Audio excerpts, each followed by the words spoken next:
Hey, today we're going over section 5.5, radical expressions with multiple terms. In this video, we'll go over problem number 3 and do some multiplying. We previously added and subtracted, which just meant combine the like terms. And then we had to simplify radicals and then combine the like terms. Now we need to multiply and then clean it up by combining the like terms. All right. How do I multiply? Well, what's on the outside, you multiply, and then what's on the inside, you multiply. So look at A. 7 times 2 is 14.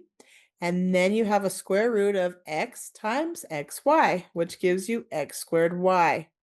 Can I simplify that? I will in a minute. Let's go to the next term. Multiply 7 times -5, which is -35. And then what's on the inside? Just the root x. Go ahead and simplify this now. We can separate because we're multiplying. You can only separate if you're multiplying or dividing, not if you're adding or subtracting, which we saw at the first of this section.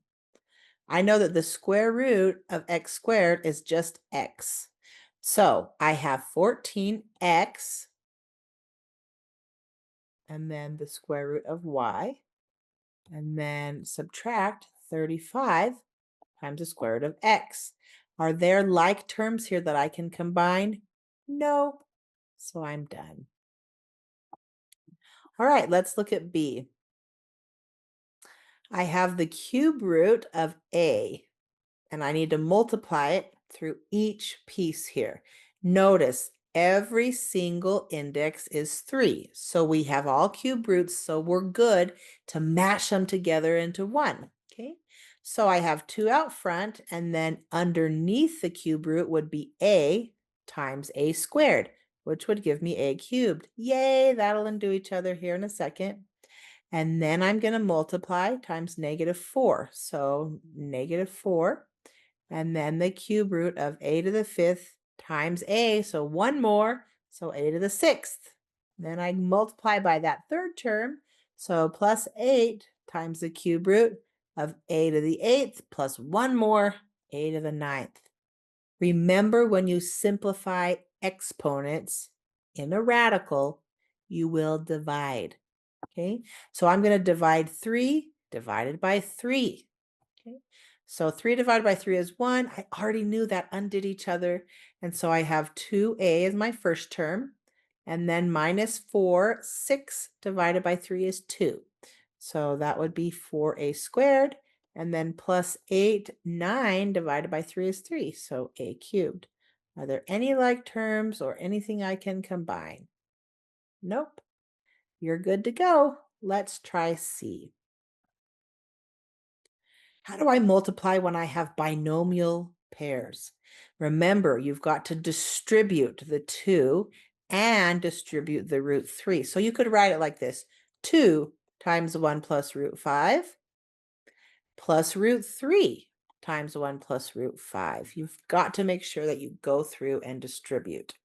This will give me 2 plus 2 root 5. Remember, when you're multiplying, you just multiply what's on the outside and what's on the inside of the root. And now this becomes root 3 plus 3 times 5 would be root 15.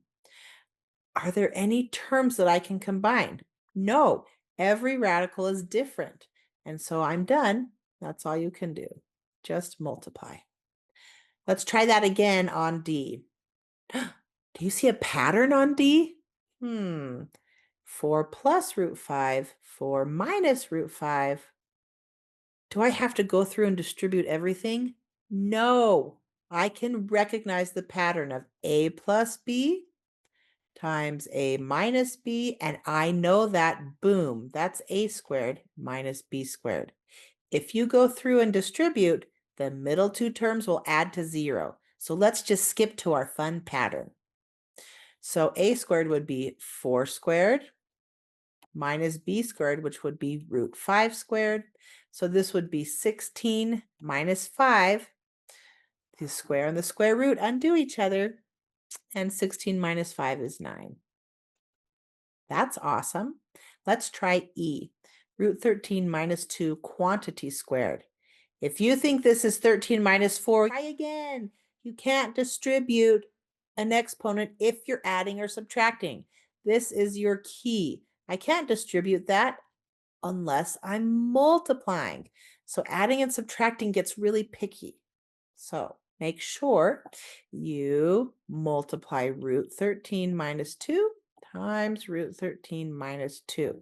Then I've got to distribute the root 13 times root 13 minus 2 and the minus 2 times root 13 minus 2. Do you think there's a pattern to this one? There is. Let's see what it is. Okay. This becomes 13 minus 2 root 13s minus 2 root 13s plus 4. Now I can combine like terms in the middle, and I can also combine the 13 and the 4. Okay, so 13 and 4 is 17 minus how many root 13s do I have? I have a negative 4 root 13s. 17 minus 4 root 13. Is there a pattern here? Yes. You square the first term to get 13, and you square the last term to get 4. And then there's 2 of the middle terms, which would be this piece times this piece, so 2ab. So it's fun to look at those patterns, isn't it? Let's go ahead and try F. If it gets too confusing, just write 2 root 2 and take that through the second parenthesis. And then add 7 root 5, going again through that second parenthesis. Here we go. 2 times 6 is 12. Root 2 times root 2 is 2. So this would be 12 times 2 plus 2 times 5, which is 10. And then root 2 times root 5, which would be root 10. Now 7 times 6 is 42. And underneath the root is 5 times 2, which is 10. And then 7 times 5, which is 35. And underneath the root, 5 times 5. Hey, root 5 times root 5, that's just 5. Because that's root 25, which is 5. Okay, they undo each other. Now continue to simplify. 12 times 2 is 24. I have root 10 and root 10, so I can combine like terms. How many do I have? I have 10 of them and then 42 of them. So plus 52 root 10s. And then 35 times 5, which is 175, plus that 24, which is 199. So I get 199 plus 52 root 10s. Don't let radicals be too confusing. It's the same process that you did with polynomials. You've got this. Distribute by multiplying the term outside and also multiplying the term inside. Then simplify and combine like terms and combine like terms again, and you're done. Let's try G. I see a pattern. Do you see it? A plus B times A minus B. Don't go through and distribute if you can just use the pattern.